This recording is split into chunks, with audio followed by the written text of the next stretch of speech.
dia a todos, e nós queremos mais uma vez compartilhar com você, caro internauta, que nos ouve e nos vê nesse exato momento.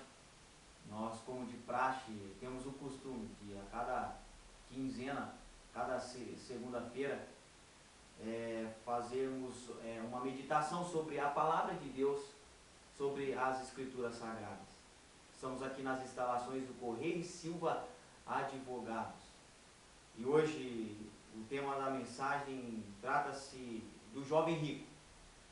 E eu gostaria de ler com você esse texto da Palavra de Deus que se encontra no livro de Marcos, no Evangelho de Marcos, capítulo 10, a partir do versículo 17. Diz assim: E pondo-se Jesus a caminho, correu um homem ao seu encontro e, ajoelhando-se, perguntou-lhe: Bom mestre, que farei para herdar a vida eterna? Respondeu-lhe Jesus: Por que me chamas de bom? Ninguém é bom senão um, que é Deus. Sabes os mandamentos? Não matarás, não adulterarás, não furtarás, não dirás falso testemunho, não defraudarás ninguém, honra a teu pai e tua mãe. Então ele respondeu: Mestre, tudo isso tenho observado desde a minha juventude. E Jesus, fitando-o, o amou e disse: Só uma coisa te falta. Vai, vende tudo que tens, dá aos pobres e terás um tesouro no céu, então vem e segue. Ele, porém, contrariado com esta palavra, retirou-se triste, porque era dono de muitas propriedades. Eu gostaria de compartilhar com você esse texto mexe muito com a minha vida, e hoje o tema da mensagem, se eu pudesse dar um tema, eu daria o seguinte tema: o melhor do que começar bem é terminar melhor. Eclesiastes capítulo 7, versículo 8 diz que o melhor é o fim das coisas do que o seu princípio. Ao analisar esse texto e ver a pessoa desse jovem rico, uma qualidade ímpar dessa pessoa, além dele ser jovem, ele era rico. Não é comum vermos jovens que são ricos. Aqui a Bíblia, a palavra de Deus, não fala que ele era bem de vida. Não fala que esse jovem tinha apenas um bom emprego.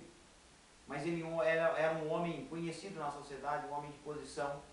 Assim como o próprio Lucas, no seu evangelho, ele fala que este jovem era um jovem que tinha posição na sociedade daquela época. Esse jovem, ele era rico, ele tinha muitas propriedades. E vendo a vida deste jovem, analisando as atitudes que ele teve diante de Jesus, ele teve algumas atitudes bastante interessantes. Atitudes que talvez eu gostaria de ter tomado, atitudes que ele teve, atitudes que ele tomou, que eu poderia repeti-las. E a primeira delas, este jovem começou muito bem ao chegar diante de Jesus, ao aproveitar a oportunidade, quando Jesus estava no caminho. Quando Jesus se pôs no caminho, ele imediatamente correu em direção à pessoa de Jesus. Jesus, ele está à nossa disposição. Talvez você não vai vê-lo fisicamente, mas ele está em todos os lugares em espírito. E nós temos que sempre aproveitar a oportunidade que Deus nos dá. Jesus está à nossa disposição. E naquele momento, aquele jovem identificou esta oportunidade. Ele aproveitou a oportunidade de correr ao encontro de Jesus. Eu não sei para onde você tem corrido, para onde você tem ido, mas eu quero desafiá-lo a você correr em direção a Jesus Cristo. Jesus, ele é o caminho, a verdade e a vida. Ele é o maior, o melhor de todos. Ele é o nosso Salvador. Ele morreu por nós, ele venceu a morte. Corra de encontro aos braços de Jesus. Assim como este jovem começou muito bem, ele correu ao encontro de Jesus. E a segunda atitude que ele teve, que eu gostaria também até de repetir a atitude desse jovem, foi que ele se ajoelhou diante da pessoa de Jesus. Primeiro ele correu até Jesus e depois se ajoelhou. Quando nós nos ajoelhamos diante de determinada coisa, de determinada pessoa, nós reconhecemos a superioridade dessa pessoa. E somente Jesus, somente Deus, Ele é digno da nossa adoração. E quando nós nos ajoelhamos, quando nós nos rendemos a Ele, nós reconhecemos a autoridade de Jesus. Este jovem reconheceu a autoridade de Jesus, ele já estava ouvindo a falar a respeito de Jesus, as coisas que ele estava fazendo, os grandes sinais que Jesus fazia, as palavras que Jesus pregava, onde muitos corriam e seguiam até Jesus para ouvir Jesus falando. Então ele teve essas duas atitudes, ele correu e ele se ajoelhou. A terceira atitude que ele teve, que eu gostaria até de repetir também, de fazer o mesmo que esse jovem fez, foi a pergunta que ele fez. Ele fez uma pergunta certa para a pessoa certa. Ao abordar Jesus, ele perguntou: bom mestre, o que farei para herdar a vida eterna? Uma pergunta pertinente. Talvez hoje nós estamos pensando: o que é da minha vida? Qual é a razão da minha vida? Qual é a razão da minha existência? Por que eu estou aqui nessa terra? E este jovem, apesar de ter tudo, apesar de ele ser rico, apesar de ele estar até mesmo cumprindo o que a lei falava naquela época, talvez faltava algo àquele jovem. E ele não tinha a certeza da sua salvação. Quantos estão até mesmo dentro da igreja, fora da igreja, mas não sabem para onde ir depois desta vida? Não sabem o que vai acontecer depois desta vida. Jesus nos dá a garantia de que Ele tem a vida eterna. E de que quando nós morrermos, e se de fato em vida aceitarmos Ele como único e suficiente Salvador da nossa vida, nós alcançaremos e teremos a vida eterna. Ele nos dá essa garantia.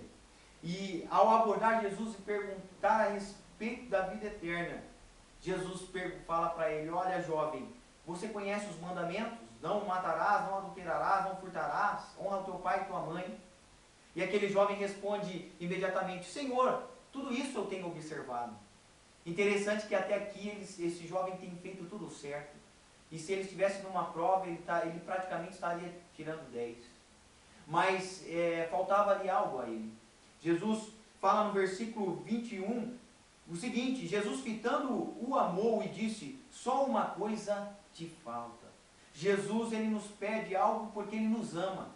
E aqui está bem claro que Jesus amou aquele jovem e disse: só está faltando uma coisa para você, jovem. Venda tudo que você tem, todas as suas propriedades, e dê aos pobres.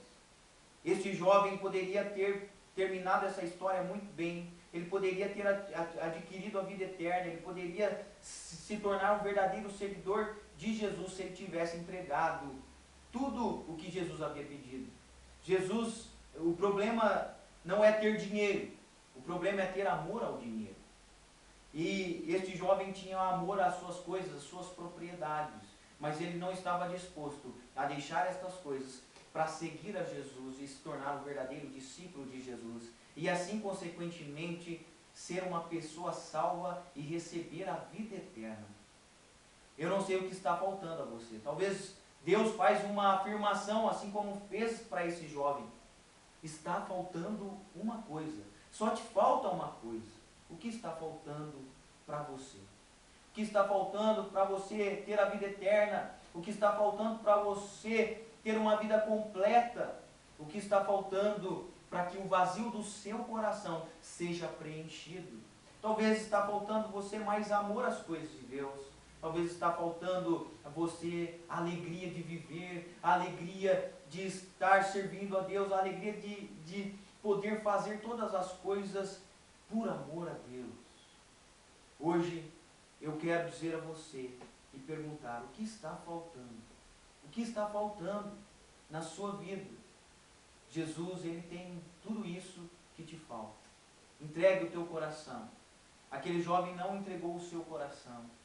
Deus, ele quer apenas o nosso coração. E quando nós entregamos o nosso coração ao Senhor, isso significa que toda a nossa vida é dele. Entregue o seu coração. Você não vai se arrepender. Não faça como este jovem que terminou mal, mas termine bem. Não saia triste como esse jovem saiu triste, inconformado depois daquela conversa. Jesus é a alegria, Jesus tem a vida eterna. Ele é o pão da vida, Ele é a luz, Ele é aquele que nos traz a paz. Entregue o seu coração, entregue a sua vida ao Senhor e o mais Ele fará. Deus te abençoe, em nome de Jesus.